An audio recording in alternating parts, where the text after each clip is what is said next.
Saludos. Oye, tengan todos ustedes muy buenos días. Con su permiso, procedo a quitarme el tapaboca. Es importante que no bajemos la guardia en la prevención contra el COVID.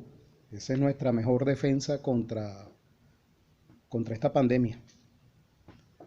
Bien, para quienes no me conocen, mi nombre es Jorge Enrique Berrueta Simancas. Formo parte del equipo del Archivo General de la Nación. He sido su trabajador y bueno, en la actualidad tengo el honor recientemente de haber sido nombrado director de la institución.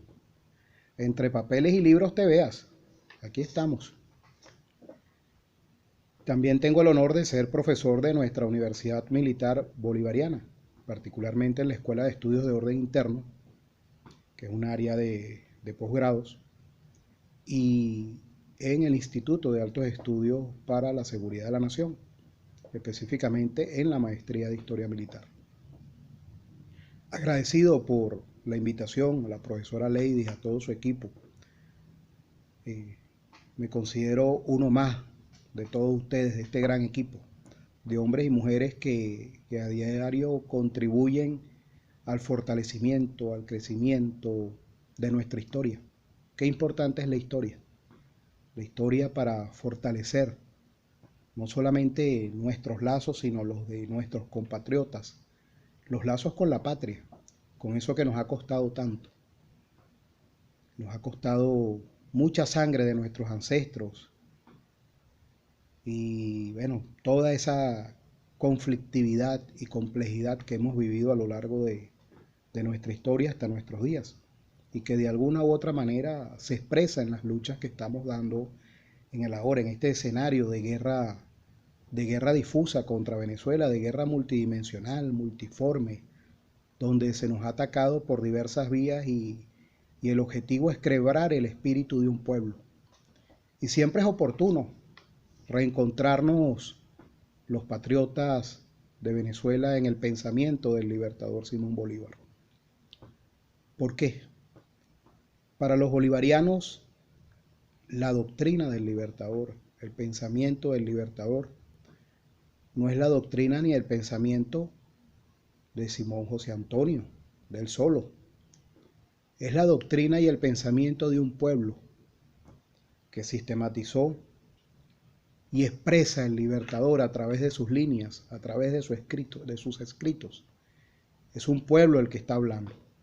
Nosotros necesario es que los hombres y mujeres de la historia insurgente realicemos una relectura del libertador Simón Bolívar.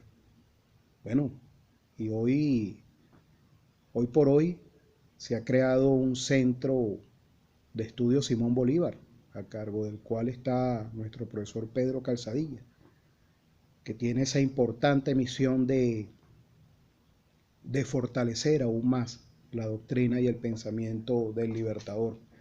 Aquella expresión de un pueblo y de los pueblos de un continente que lucharon por su libertad y que la conquistaron y que fueron más allá y que nos dejaron ese legado de gloria y ese legado de insurgencia que nos ha acompañado a lo largo de nuestra historia.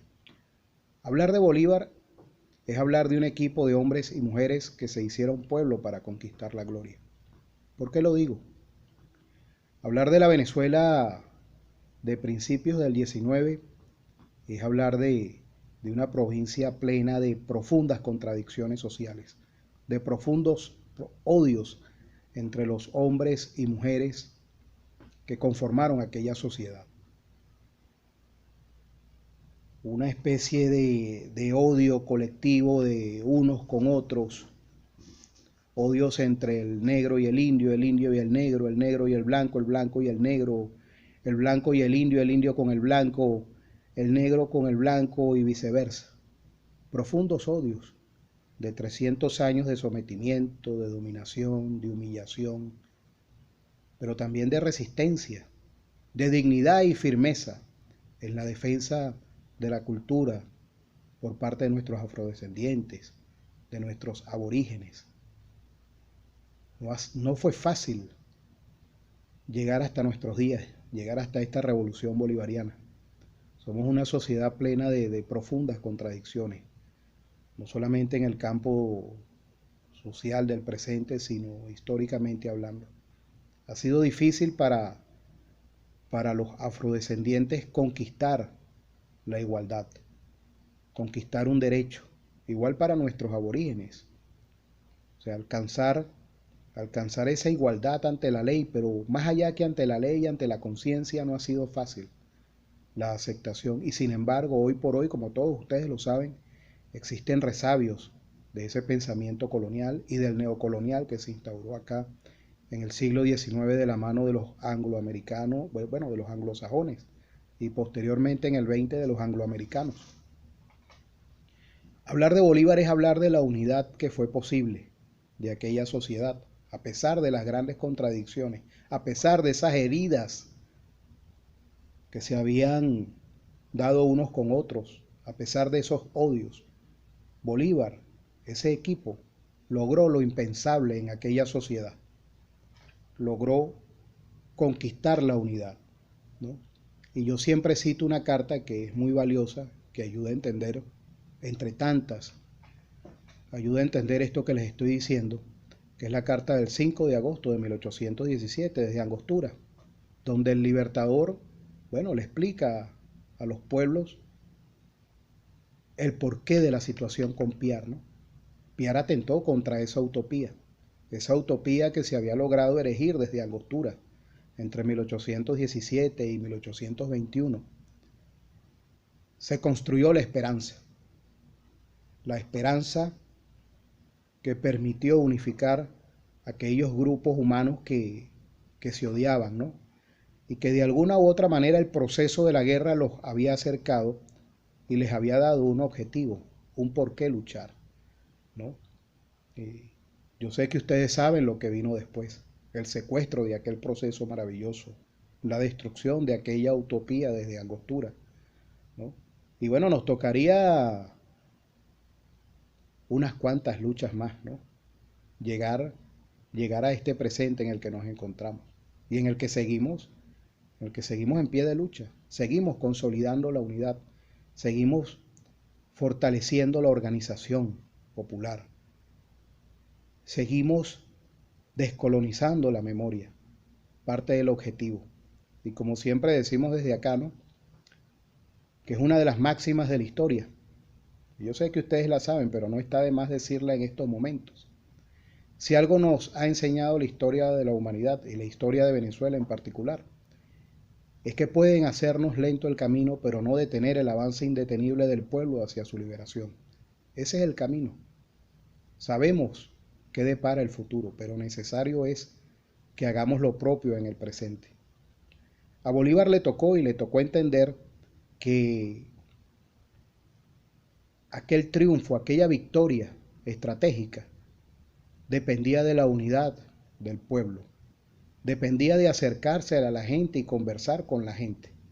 Yo en algún momento pensé que esto eran cosas de esos cuentos y esas leyendas que quedaban, ¿no? Por el estrato social del que venía nuestro libertador Simón Bolívar, ¿no?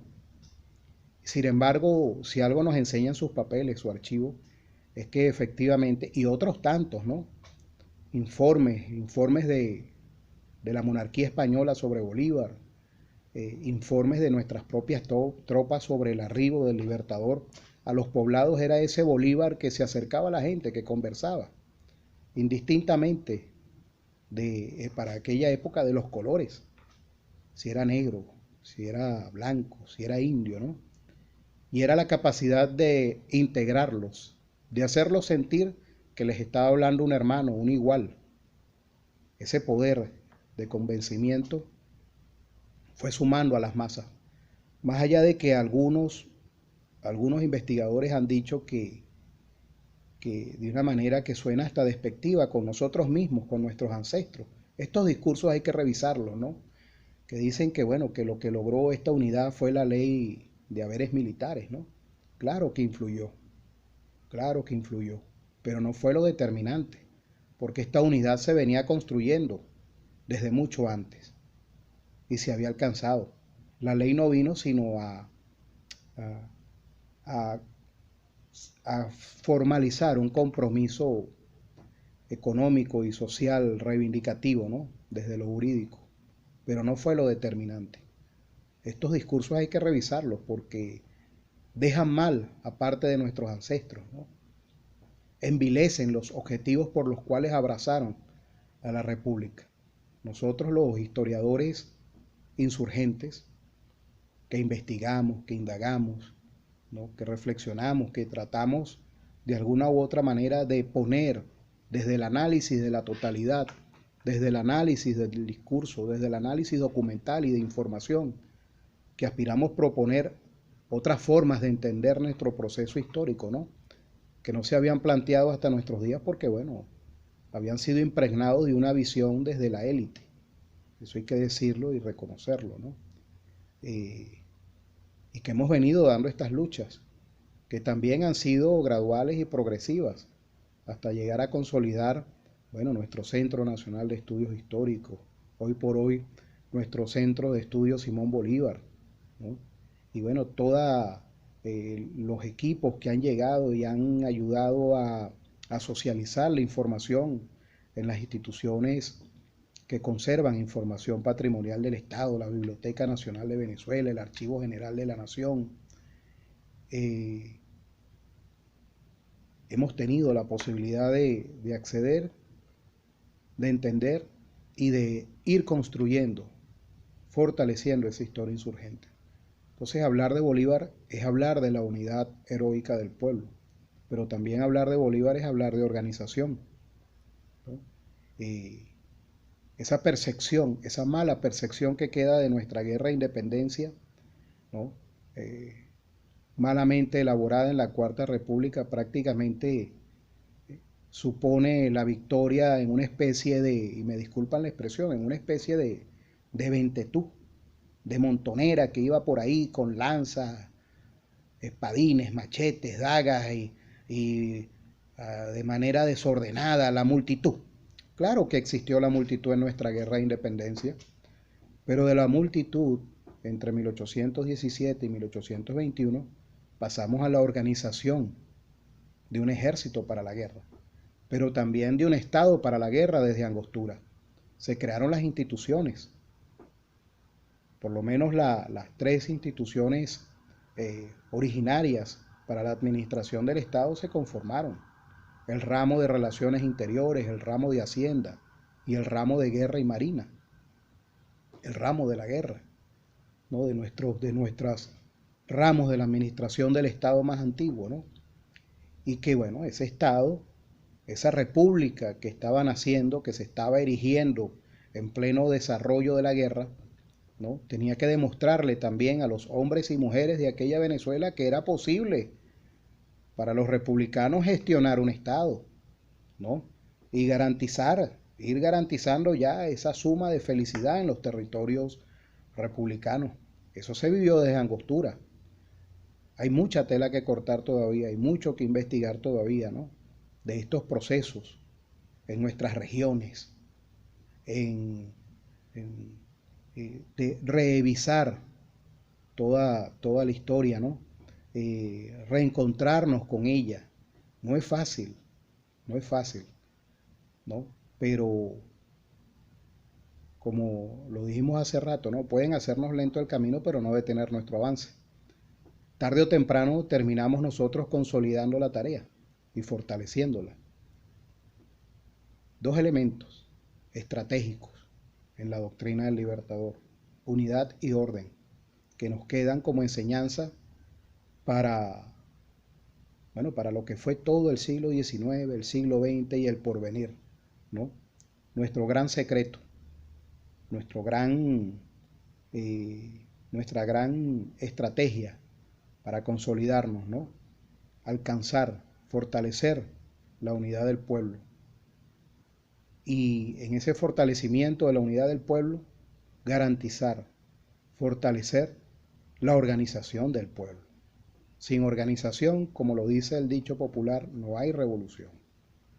Entonces, los historiadores e historiadoras, insurgentes, revolucionarios, aquellos que investigamos esa otra mirada de la historia, no podemos sino unirnos mantenernos unidos y avanzar juntos como un solo frente ante la adversidad, o planteando todas esas cosas maravillosas que hemos compartido en todos y cada uno de los congresos que hemos desarrollado en estos años. Hablarle a nuestra gente.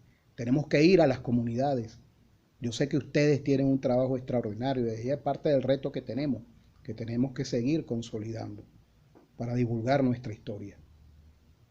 Bueno, esto es parte de las reflexiones que quería compartir con ustedes en el marco de este webinar sobre la vigencia del pensamiento libertador, tocando estos dos elementos, la unidad y orden como elemento estratégico de la doctrina del libertador. Bueno, quedamos a la orden de todos ustedes y bueno, felicitamos la iniciativa, agradecemos la invitación de las autoridades de la universidad, en particular de la profesora Lady, y, y bueno, quedamos de ustedes a la orden y bueno, por ahí aspiramos a ir consolidando desde estos espacios, entre estos papeles, desde estos archivos y estas bibliotecas, esperamos ir consolidando esa historia insurgente. Saludos.